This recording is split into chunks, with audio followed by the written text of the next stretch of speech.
तो चलिए आज मैं आपको चैप्टर नंबर 7.3 का क्लास 9 का एक्सरसाइज स्टार्ट करने जा रहा हूं। तो चलिए उसका क्वेश्चन नंबर फर्स्ट दिया गया है आपके सामने। आज ही हम पढ़ते हैं और समझते हैं क्वेश्चन है क्या बोल रहा है। ओके, तो चलिए स्टार्ट करते हैं। दिया है question, triangle ABC and triangle DVC are two isosceles triangles on the same base BC and verticals A and D are on the same side of BC। थोड़ा इसके बारे में समझ लेते हैं। क्वेश्चन में बोला गया है दोस्तों कि दो ट्रायंगल हैं, एक तो ABC और एक DBC। देखिए ट्रायंगल जैसे यहाँ पर डायग्राम दिया गया है जिसमें ABC एक ट्रायंगल जो हो गया एंड दूसरा ट्रायंगल बोला DBC डी कहोगे डी, हाँ जी DB एंड C, यानी ऐसे एक ट्रायंगल है और एक ऐसे ट्रायंगल है, आपको सामने दिख रहा होगा, है ना। तो देखिए इसमें बोला जा रहा है कि ये एक आइसोसेलेस ट्रायंगल है अगर BC and vertical A and D are on the same side of BC। हाँ, तो देखिए जैसे कि समझिए यहाँ पे, जैसे कि आप जानते होंगे, मैंने आपको थ्योरम में इंट्रोडक्शन की वीडियो में स्टार्टिंग में ही बताया था, जो भी आइसोसेलेस ट्रायंगल होता है उसकी दोनों साइड के होती है इक्वल होती हैं। तो जैसे कि यहाँ पे ABC अगर एक आइसोसेलेस ट्रायंगल है तो उसकी AB and AC side equal होगी, तभी देखो मैं सिंगल मार्क आपको लगा के रखा है, यानी ये गिवन में बोला गया है, ठीक है। एंड DBC भी एक आइसोसेलेस ट्रायंगल बोलना है, तो यानी कि DBC में DB और DC ये दोनों भी इक्वल है, ये भी आपका गिवन है, ठीक है फ्रेंड्स। तो ये दो कंडीशन आप पहले याद रखना। अब ये बात हो गई अपनी यहाँ पर। अब उसके बाद क्या बोल रहा है, यहाँ पर बोला गया कि same side base BC and vertical A and D are on the same side of BC। तो इन्होंने बोला जी एक वर्टिकल दिए गए हैं A एंड D, यानी देख रहे हैं A और ये D एक वर्टिकल है, तो इन्होंने बोला ये सेम साइड पे BC पे है। ओके फ्रेंड्स, तो चलिए उसके आगे पढ़ते हैं। if AD is extend to intersect BC at P। इन्होंने बोला है कि जो A और D जो वर्टिकल है तो उसमें क्या करा हमने, इसको इस लाइन को एक्सटेंड कर दिया, मतलब और बढ़ा दिया। तो वो हमने जैसे ही बढ़ाया तो कहाँ पर रुकती, P बिंदु पर, जिसे हमने P बिंदु नाम दिया है, लेट करके रखा है। तो यहाँ पे P बिंदु पे रुक गई, ठीक है, जो कि BC बिंदु को यानी BC पॉइंट को क्या करती है, इंटरसेक्ट करती है ना, जिसे हम हिंदी पे लंब भी कहते हैं, लंब डाल रही है, ठीक है। एंड एट P, ठीक है, show that triangle ABD congruent triangle ACD। हमें क्या बताना है कि ट्रायंगल ABD और ट्रायंगल ACD एक कॉन्ग्रेंट है। दूसरी कंडीशन बोली है कि एक और हमें बताना है कि ABP यानी ABP और ट्रायंगल ACP यानी ACP यानी जे ट्रायंगल और एक ABP वाला ट्रायंगल ACP, ये दोनों हमें क्या बताना है, कॉन्ग्रेंट। यानी हमें क्या करना है, इनमें चार ट्रायंगल दिए गए हैं, उन चार ट्रायंगल में दो ट्रायंगलों को अलग से कॉन्ग्रेंट बताना है और दूसरे वाले ट्रायंगल को अलग से बताना है, जैसे ही आपके सामने दिया गया है ना फ्रेंड्स, ये दोनों। अब चलिए हम पहले नंबर का करते हैं, फर्स्ट क्वेश्चन को लेते हैं। तो चलिए स्टार्ट करते हैं। उससे पहले हेलो फ्रेंड्स, मेरा नाम है सौरभ मित्तल, मैं आपका स्वागत करता हूं आपके अपने YouTube channel SS Saraswati 9th classes में। तो चलिए आज का हमारा टॉपिक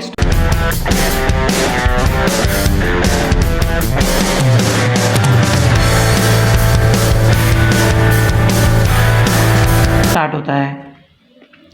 क्वेश्चन दिया है in triangle ABD and triangle ACD, यानी हमने क्या करा, ABD और ACD यानी फर्स्ट वाले ट्रायंगल को ले लिया है जिसमें AB इजिकल्स टू AC ये क्या है, इक्वल है। तो आप ये पहले लिख दीजिए क्वेश्चन के अकॉर्डिंग।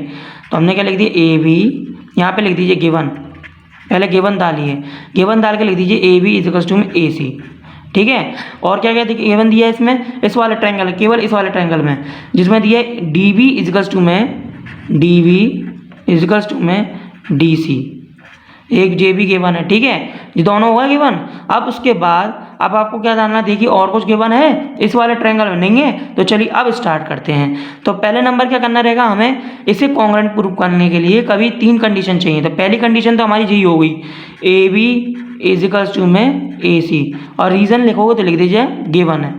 गिवन कैसे, जो हमने अभी इनको शो करके दिखाया कि गिवन कैसे है, ठीक है, आपको क्वेश्चन में ही बोल दिया गया है। एंड दूसरी कंडीशन देखते हैं, देयरफॉर लगा के चलते रहना। दूसरी कंडीशन DB इजिकल्स टू में DC, जे भी क्या हो गया, गिवन है, क्योंकि आइसोसेलेस ट्रायंगल की दो साइड इक्वल होती हैं और तीसरी साइड के इक्वल के बराबर। तो यहाँ पर ये दोनों साइड हमने बता दी हैं दोनों ट्रायंगल की। एंड लास्ट वाली कंडीशन आप जानते ही हैं, यहाँ पर आप देख रहे होंगे कि यहाँ पे जो वर्टिकल दिया गया आपका A और D, तो ये दोनों क्या है, दोनों ट्रायंगल में क्या कॉमन है। तो आप लिख सकते हैं आराम से AD इजिकल्स टू में AD, क्या लिखेंगे, कॉमन, आई होप क्वेश्चन आपको ये वाला समझ में आ ही रहा होगा फ्रेंड्स। थोड़ा लेंथी जाएगा, आप लोगों को ढंग से समझना है और अच्छा बहुत मोस्ट इंपॉर्टेंट है, ये आपके पेपर में 100% पूछा जाता है, इसलिए ये अच्छे से करिएगा, ठीक है फ्रेंड्स। और हमारे चैनल पर आप नए हैं तो प्लीज़ इस चैनल को सब्सक्राइब करे बिना मत जाइएगा कहीं। तो चलिए, जैसे 3 कंडीशन हमारी प्रूफ हो गई, तो इसका मतलब ये हुआ कि 3 कंडीशन इक्वल होने पर ये triangle AVD and triangle ACD क्या हो गए, ये दोनों कॉन्ग्रुएंट प्रूफ हो गए। तो फ्रेंड्स आप आराम से लिख सकते हैं ट्रायंगल,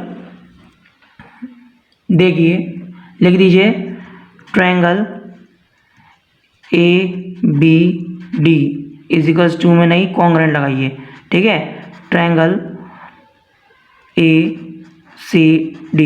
अब जब पूछे किस नियम से कॉन्ग्रुएंट प्रूफ हुआ है तो बता सकते हैं आप आराम से, जो हुआ है देखो तीनों ही साइड हैं तो लिख दीजिए साइड साइड साइड के नियम से यह कॉन्ग्रुएंट प्रूफ हो चुका है। धन्यवाद फ्रेंड्स। तो चलिए, फर्स्ट नंबर का हमारा प्रूफ हो चुका है, अब सेकंड नंबर का हम प्रूफ करते हैं। चलिए, हेलो फ्रेंड्स, चलिए जैसे ही क्वेश्चन नंबर फर्स्ट का सेकंड नंबर का दिया गया, हमें ज्ञात करना है यानी फाइंड करना है कि triangle ABP and triangle ACP एक क्या है, कॉन्ग्रुएंट है। फर्स्ट वाला हमने क्या करा था, कॉन्ग्रुएंट प्रूफ कर दिया था, जो कि आप जानते ही हैं, और उसका हमने आपको ट्रायंगल भी बता देता हूँ। उस ट्रायंगल का नाम था triangle ABP congruent triangle ACD। जी आपका ऑलरेडी कॉन्ग्रुएंट प्रूफ हो चुका है। अब हमें क्या करना है कि अब ट्रायंगल ABP और ट्रायंगल ACP इसको कॉन्ग्रुएंट प्रूफ करना है। तो इसको कॉन्ग्रुएंट प्रूफ करने के लिए हमने आपके लिए एक पीछे वाला ट्रायंगल स्केल की जगह एक हाथ से बना दिया, जिससे आपको क्वेश्चन ढंग से क्लियर हो सके, है ना फ्रेंड्स। तो देखिए, अब जैसे ये यहाँ पर क्या बोला जा रहा है कि ABP यानी ABP और ACP यानी ACP, ये क्या है, एक आइसोलेसिस ट्रायंगल है, ठीक है, सबसे बड़ी बात। अब हमें क्या करना है, इन दोनों आइसोलेसिस ट्रायंगल्स को कॉन्ग्रुएंट प्रूफ करना है। तो कॉन्ग्रुएंट प्रूफ करने के लिए यानी सर्वांगसम प्रूफ करना है, तो सर्वांगसम प्रूफ करने के लिए हमें क्या करना पड़ेगा, इसकी 3 कंडीशन निकालनी पड़ेगी। तो 3 कंडीशन कौन कौन सी, तो चलिए वो हम निकालते हैं, है ना। फर्स्ट तो ये है कि हमने AB इजिकल्स टू में AC है, तो चलिए फर्स्ट कंडीशन जो हो गई AB इजिकल्स टू में AC, ये हम लिख सकते हैं गिवन, ऑलरेडी गिवन है ना। सेकेंड नंबर की कंडीशन, अब जब देखिए जब यहाँ पे AB इजिकल्स टू में AC ये दोनों इक्वल है ना, ध्यान से सुनिएगा, AB इजिकल्स टू में AC इक्वल है, तो फ्रेंड्स आपकी एक कंडीशन भी है जो वो भी इक्वल कहलाई, कौन सी, AP इजिकल्स टू में AP। कैसे, क्योंकि देखिए यहाँ पे ये ट्रायंगल है और एक ये ट्रायंगल है, जिसमें 2 साइड इक्वल होती हैं, तो ही तो आइसोलेसिस ट्रायंगल की 2 साइड इक्वल होती हैं, वो तीसरी साइड के बराबर। तो यहाँ पे एक ये साइड हो गई तो ये साइड हो गई, तो इस दोनों ट्रायंगल में एक कॉमन साइड भी तो है, जो दोनों में कॉमन आ रही है, तो वो भी तो इक्वल कहलाएगी, क्या नहीं कहलाएगी ना। तो इसलिए वो साइड भी अगर इक्वल कहलाएगी तो वो क्या हो गई, एक तो ओवेनिस्ट हो गई यानी कॉमन। तो आप लिख सकते हैं उसे भी, कैसे लिख देंगे, AP इजिकल्स टू में AP लिख दीजिए, रीजन कॉमन। थर्ड पार्टी, अब थर्ड पार्टी कौन होगी हमारी, अब यानी थर्ड रीज़न ये होगा कि हमें इसमें क्या देखना है, ये रहेगा कि यहाँ पे अगर आप ध्यान से देखो तो यहाँ पे देखो ABP और ACP, जिसमें A कॉमन है क्या नहीं, कॉमन है क्या नहीं, और जो A कॉमन है वो कैसे है, संगत कोण के कारण, यानी कि इक्वल कोण के कारण हो गया, यानी समान। यानी कि अगर आप उसको ढंग से समझें तो आपको मैं बता देता हूँ, अपन ने इससे पहले एक ट्रायंगल प्रूव करा था, triangle ABP congruent triangle ACP ACD। जब वो कॉन्ग्रुएंट प्रूव हो गया तो इसका मतलब ये हुआ कि हमारी जो ये जो दिख रहा है आपको ट्रायंगल है, वो तो उसका ही संगत कोण कहलाएगा ना, कहलाएगा नहीं संगत कोण। तो इसलिए आप इस रीज़न को भी लिख सकते हैं, एंगल BAP इजिकल्स टू में एंगल CAP। अब ये भी आप रीज़न लिख सकते हैं। हमने क्या करा था, एक फर्स्ट ट्रायंगल जो प्रूव करा था ABD कॉन्ग्रुएंट प्रूव करा था, ये लिख सकते हैं आप ऐसे, तो उसमें लिख दीजिए ACD, है ना। जी दोनों प्रूव करे थे, तो ये क्या हुआ है, इसके संगत कोण का है, लिख दीजिए हिंदी में संगत कोण। फ्रेंड्स इंग्लिश मीडियम वाले फ्रेंड जो भी हों उनको मैं पहले कह देता हूँ, संगत कोण को जो भी इंग्लिश मीडियम में कहते हैं आप लोग लिख लीजिएगा, ठीक है, कोई प्रॉब्लम नहीं। अगर आपको फिर भी दिक्कत आती है मुझसे पूछ लीजिएगा। मैंने सोचा थोड़ी बहुत हिंदी मीडियम वालों की भी मदद हो जाएगी, थोड़ा हिंदी में भी लिख देना चाहिए क्या, ठीक है। अब हमने ये लिख दिए संगत कोण है। अब उसके बाद देखिए, अब यहाँ पे क्या हो गया, 3 कोण हमारे क्या हो गए, प्रूफ हो गए ना 3 कोण। देखो 3 एंगल कौन कौन से हो गए, 1 2 3, ये 3 रीजन जब हमें मिल जाते हैं तो यानी यहाँ जो ट्रायंगल दिया गया है ये दोनों क्या हो गए, कॉन्ग्रुएंट प्रूफ हो गए, है ना। तो आप लिख दीजिए बाकायदा triangle ABP P is equals to में ट्रायंगल ए सी पी, ये कौन होगा? कॉन्ग्रेंट होगा। अब जो पूछोगे किस रीजन के कॉन्ग्रेंट प्रूफ हुए, यानी इनकी क्या क्या टाइप से, किस टाइप से ये कॉन्ग्रेंट प्रूफ हो रहा है, तो ये भी आपको मैं बता देता हूँ। यहाँ पे अगर आप ध्यान से देखो तो यहाँ देखिए एक ए बी एक साइड हो गई, इसके बाद क्या होता है, ये ट्रायंगल आ जाता है यहाँ पे एंगल, तो एक साइड एंगल हो गया, और यहाँ पे भी देखो ये भी एक साइड कहलाएगी कि नहीं, यहाँ पे देखिए A B A D A P side है कि नहीं, तो देखिए साइड एंगल साइड, यानी कि साइड एंगल साइड के नियम से प्रूफ हो गया। तो देखा फ्रेंड्स, क्वेश्चन नंबर फर्स्ट में आपको दो रीजन थे, हमने प्रूफ कर दिए, बट हमने आपको एक थर्ड पार्टी रीजन नहीं बताया जो कि हमारे क्वेश्चन नंबर फर्स्ट में दिया गया। अगर जिनके पास बुक है वो बुक खोल के देखें तो उसमें साफ साफ दिया गया है कि थर्ड रीजन भी है जो मैं आपको बता दूं, तो आप लोग समझिएगा, वो मोस्ट इंपॉर्टेंट है। उसमें दिया गया है कि ए पी एंगल ए का कौन है? समद्विभाजित, यानी कि आइसोलेसिस ट्रायंगल है, ऐसा बोला जा रहा है उसमें। तो एंगल ए और डी में दोनों को आइसोलेसिस ट्रायंगल करता है, ठीक है, समद्विभाजित करता है, यानी कि बाइसेक्ट करता है ना।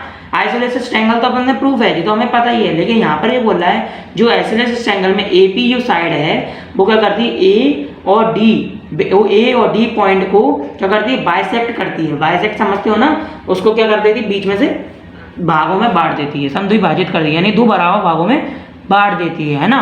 तो बस, तो इसमें हमें ये बताना ही ऐसा है या नहीं, है ना। इसके लिए हमें क्या करना पड़ेगा? साफ सिंपल भाषा में क्या लिखना है, लिख दीजिए तीसरा नंबर डाल के रीज़न, जो तीसरे नंबर का रीज़न ही तो है वो, है ना, डालिए तीसरा नंबर और लिख दीजिए फर्स्ट ऑफ ऑल। एक बात समझ लीजिए, यहाँ पर जो मैंने आपको रीज़न बताया ए पी के इसको किस साइड को एंगल कर दी, ए और डी को कर रही है ना समद्विभाजित, यानी बाइसेक्ट कर रही है। तो जो देखिए ए बी क्या लिख गया, ए बी डी और ए सी डी, ये दोनों को ए बी डी और ए सी डी, ये दोनों हमने पहले से प्रूव कर दिए कॉन्ग्रेंट फर्स्ट नंबर पे। और इसी के अंडर कौन आ रहा है? ए आ रहा है कि नहीं? ए, फिर डी वाले का अलग होगा, पहले ए आ रहा है ना। तो आप यहाँ पे लिख सकते हैं, जब हमने ट्रायंगल